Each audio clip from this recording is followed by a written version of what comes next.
열왕기하 15장 17절에서 38절. 유다왕 아사랴 제39년에 가디의 아들 므나헴이 이스라엘 왕이 되어 사마리아에서 10년간 다스리며 여호와 보시기에 악을 행하여 이스라엘로 범죄하게 한 느밧의 아들 여로보암의 죄에서 평생 떠나지 아니하였더라. 아수르 왕 불이 와서 그 땅을 치려하매 므나헴이 은 1000달란트를 불에게 주어서 그로 자기를 도와주게 하므로 나라를 자기 손에 굳게 세우고자 하여 그 은을 이스라엘 모든 큰 부자에게서 강탈하여 각 사람에게 은 50세겔씩 내게 하여 아수르 왕에게 주었더니 이에 아수르 왕이 되돌아가 그 땅에 머물지 아니하였더라. 므나헴의 남은 사적과 그가 행한 모든 일은 이스라엘 왕 역대지략에 기록되지 아니하였느냐. 므나헴이 그의 조상들과 함께 자고 그의 아들 브가히야가 대신하여 왕이 되니라. 유다의 왕 아사랴 제50년에 므나헴의 아들 브가히야가 사마리아에서 이스라엘 왕이 되어 2년간 다스리며 여호와께서 보시기에 악을 행하여 이스라엘로 범죄하게 한 느밧의 아들 여로보암의 죄에서 떠나지 아니한지라.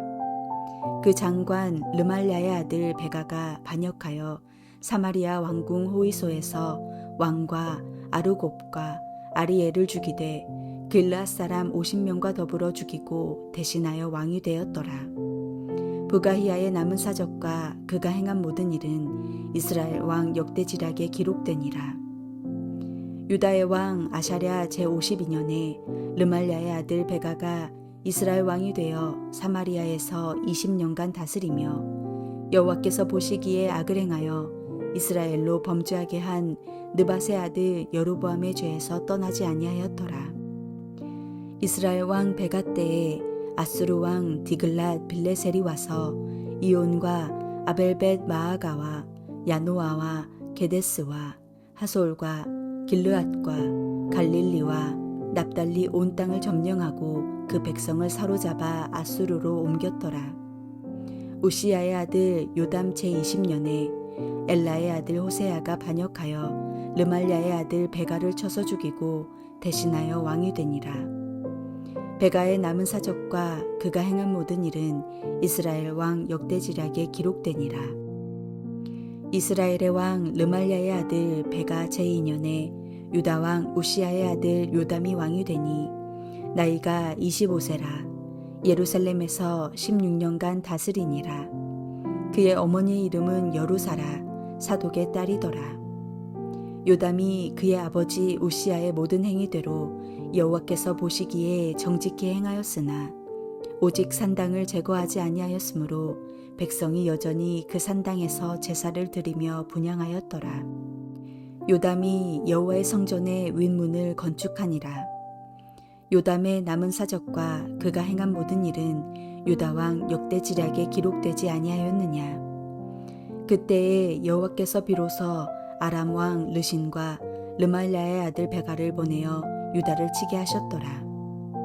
요담이 그의 조상들과 함께 자매 그의 조상 다윗성의 조상들과 함께 장사되고 그 아들 아하스가 대신하여 왕이 되니라. 악인의 멸망은 그 삶에 하나님이 안 계신 결과입니다. 하나님께서 예후 왕조에게 약속하신 4대의 왕위가 끝나자 북이스라엘은 멸망을 향해 질주합니다. 유다 왕 아샤라 통치 39년째에 이스라엘은 두 번째 왕이 바뀝니다. 샬룸에 이어 므나헴이 이스라엘의 왕이 되어 10년을 다스립니다. 므나헴 역시 하나님 보시기에 악을 행해 여로보암의 우상 숭배의 죄에서 평생 떠나지 않았습니다. 그는 생애 한 부분만이 아니라 일평생 여로보암의 죄에 줄기차게 빠져 있었던 인물이었습니다. 열왕기하 기록자는 이 구절에서 평생이란 말을 더하므로 므나헴의 우상 숭배의 죄가 다른 왕들보다 훨씬 더 심했음을 강조하고 있습니다. 특히 므나헴은 힘없는 사람들에게 한없이 잔인하면서도 힘있는 사람에겐 한없이 비굴한 전형적인 비겁한 왕의 모습을 보여주었습니다. 므나헴 때 북이스라엘을 멸망시킨 북방의 적 아수르가 등장합니다.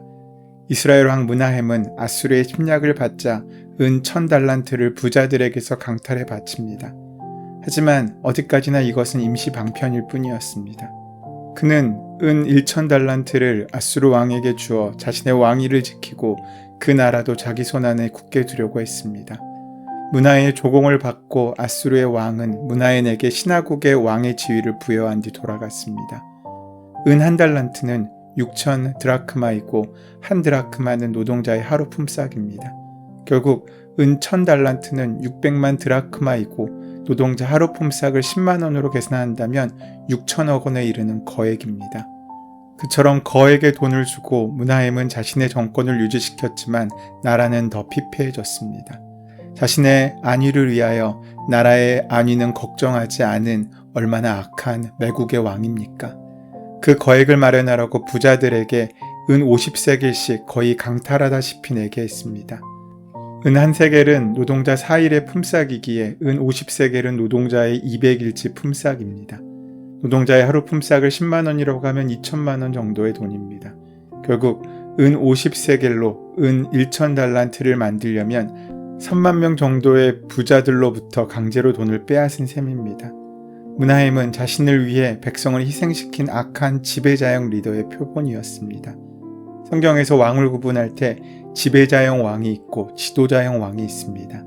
지배자는 자신의 안위를 위해 백성들을 희생시키고 억압하는 그런 사람들이라면 지도자형은 하나님의 원하심으로 백성들을 이끌어가는 유형입니다. 복된 공동체가 되려면 우리에게 지배자가 아닌 지도자가 필요합니다. 지배자와 지도자는 다른 차이가 있습니다. 첫째로 지배자는 남들과의 싸움에서 이긴 성공자이지만 지도자는 자신과의 싸움에서 이긴 승리자입니다. 그래서 지배자는 남을 넘어뜨리고 죽이고 승리하면 희열을 느끼지만 지도자는 남을 무너뜨리기보다는 항상 윈윈의 상황을 사려있고 깊게 찾습니다. 결국 지배자는 성공을 향해 매진하며 자신의 영광을 추구하지만 지도자는 자기를 부정하고 남을 살리려고 기꺼이 자신을 희생합니다. 두 번째로 지배자는 스스로 되기도 하고 다수의 사람들이 세우기도 하지만 역시 다수에 의해 쫓겨나거나 죽거나 매장됩니다. 반면 지도자는 하나님께서 세우시는 사람이기 때문에 비록 사람들에게 버림받긴 하지만 하나님과 역사는 그들을 버리지 않는다는 것입니다. 결국 지배자는 살아있을 때 따르는 사람이 많지만 죽으면 재평가되고 외면됩니다. 반면에 지도자는 죽어도 영원히 사람들의 가슴 속에 감동적인 인생의 표상으로 또 믿음의 모본으로 살아남게 되는 것입니다. 세 번째로 지배자는 사람들을 잘 다스리려고 위에서 군림하지만 지도자는 사람들을 잘 인도하려고 낮은 곳에서 섬깁니다. 그래서 지배자에게는 통솔력이 필요하지만 지도자에게는 지도력이 필요합니다. 통솔력은 외적인 힘과 권세와 조직으로 창출되지만 지도력은 인격적 감화로 이루어지는 내적인 영향력입니다. 결국 지배자의 명령으로 복종하게 하지만 지도자는 감화로 순종하게 합니다. 마지막으로 지배자는 많은 사람을 죽이면서 나를 따르라고 하지만 지도자는 자신을 죽이면서 나를 따르라고 합니다. 자기를 죽일 줄 아는 자가 참된 지도자가 되는 것입니다. 성경 가운데 찾을 수 있는 가장 귀한 지도자의 본이 있다면 바로 예수님이십니다.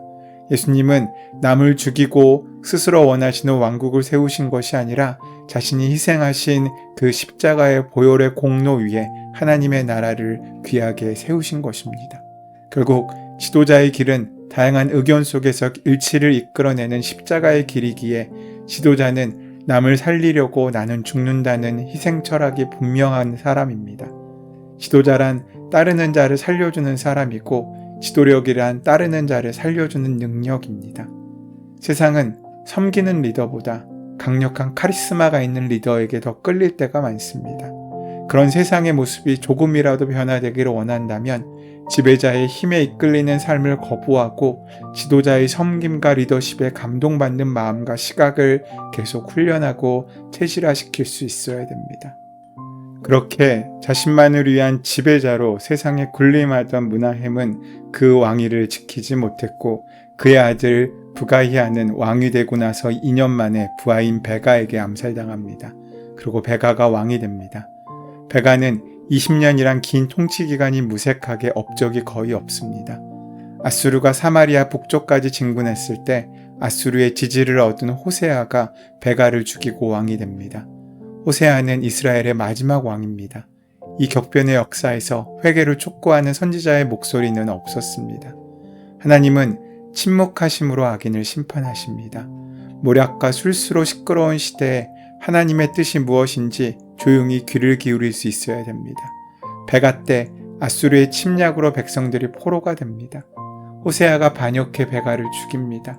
유다왕 요담 때 아람과 이스라엘이 연합해 유다를 치게 됩니다. 하나님이 간섭하시는 삶은 복됩니다. 하나님이 말씀하시는 삶은 그 삶의 그 말씀이 비록 뼈아프고 힘들게 다가온다고 할지라도 그 자체로 우리에게 희망과 소망이 됩니다. 하지만 북이스라엘을 향한 하나님의 침묵은 그들에게 더 이상 희망이 없음을 보여주는 증거가 됩니다. 이런 북이스라엘과는 대조적으로 남유다 왕들에게는 하나님께서 다시 말씀하십니다. 요담 왕 때에는 미가와 이사야 선지자가 활동하기 시작했습니다. 한편 유다 왕 요담은 아버지였던 아사라와는 대조적이었습니다. 아버지 아사라가 처음에는 잘하다가 나중에는 교만하여 하나님의 저주를 받았다면 요담은 이 한 구절로 그의 삶을 보여줍니다. 요담이 그 하나님 여호와 앞에서 정도를 행하였으므로 점점 강하여졌더라. 아사라와 요담의 삶에서 보여주는 것이 무엇입니까? 어떤 인생은 살아가면 살아갈수록 하나님과 더욱 가까이 가는 인생이 있는가 하면 어떤 인생은 살면 살수록 스스로 교만해져서 하나님에게서 멀어져가는 인생이 있다는 것입니다. 우리의 삶의 모습은 어떻습니까? 우리는 믿음 생활을 시작하고 삶을 살아가면서 나이를 먹어가면서 하나님께 가까이 다가가고 있습니까? 아니면 내 생각과 내 뜻을 따라 하나님께 멀어지고 있습니까? 지금까지 어떤 삶을 살아왔습니까? 이스라엘의 모습은 타락의 일로로 빠져드는 실패의 모습을 우리에게 보여줍니다. 그 길의 끝은 하나님의 심판이라는 것은 분명한 사실입니다. 우리가 살아있는 동안 심판의 날이 점점 가까워오고 있다는 사실을 기억할 필요가 있습니다. 주님께서 날마다 순간순간마다 우리를 은혜로 붙잡아 주지 아니하셨다면 우리는 언제라도 아샤라처럼 교만하여 넘어지거나 북왕국의 많은 왕들과 같이 자기의 힘으로 살아가려고 하는 비참함에서 벗어나지 못했을 것입니다. 날마다 주의 은혜를 구하고 그 은혜를 받아 누리지 않는다면 말입니다. 요담은 신실했습니다. 하지만 그는 역시 산당을 제거하지 않아서 백성들이 여전히 산당에서 이교적이고 무속적인 제사를 드릴 수 있도록 방치했습니다. 북이스라엘이 금송아지 우상 문화를 극복하지 못했다면 남유다는 산당 문화를 극복하지 못했습니다. 한번 문화로 정착해버린 죄악은 끊어내기가 불가능할 정도로 끈질긴 특성의 있음을 보여줍니다. 우시아와 요담이 남유다를 통치하던 때는 북이스라엘이 멸망의 내리막길로 질주하던 시대였습니다. 그 시대는 하나님의 말씀을 사모하고 기도하며 말씀 앞에 복종하는 겸비한 태도가 너무나 절실한 때였습니다. 중요한 것은 그때 하나님이 침묵하셨다는 것입니다. 하지만 반대로 하나님께서는 선지자들을 통해 유다 왕들에게 간섭하셨다는 사실입니다. 아람 왕 르신과 이스라엘 왕 베가가 유다를 치려 했지만 하나님의 뜻 안에 있었기에 유다는 안전할 것입니다. 하나님께서 내 삶에 개입하실 때 거부하지 않고 하나님의 인도하심에 순종하는 것, 그것이 참된 성도의 자세입니다. 아람 왕 르신과 북이스라엘의 왕 베가가 유다를 치게 될 때 이사야를 통해서 하나님께서는 임마누엘의 예언을 주십니다. 잠시의 고난의 채찍을 받아도 하나님은 그 자녀를 결코 버리지 않는다는 것이 임마누엘 예언의 핵심 메시지입니다.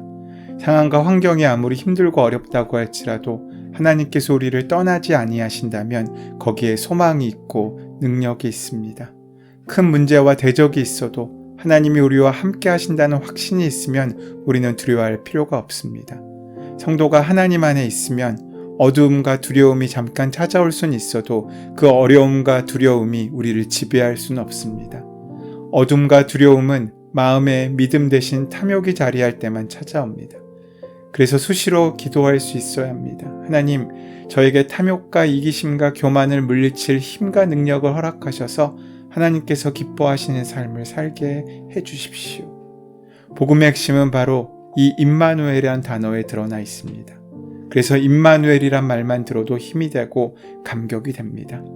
그런데 왜 그런 감격이 줄어들고 있습니까?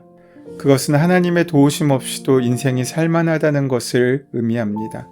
그러나 삶의 벼랑 끝에 몰린 사람들에게 임마누엘이란 얼마나 큰 힘과 위로가 되는 말인지 우리는 모릅니다. 사람이 절망하게 하는 것은 어두운 현실이 아닙니다. 어두운 현실은 늘 있어 왔습니다.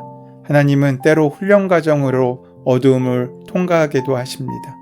우리가 절망하는 근본적인 원인은 믿음과 소통의 부재입니다. 믿음과 소통으로 하나님의 사랑과의 만남이 이루어지면 우리의 마음 가운데 상처가 치유되고 문제가 해결됩니다.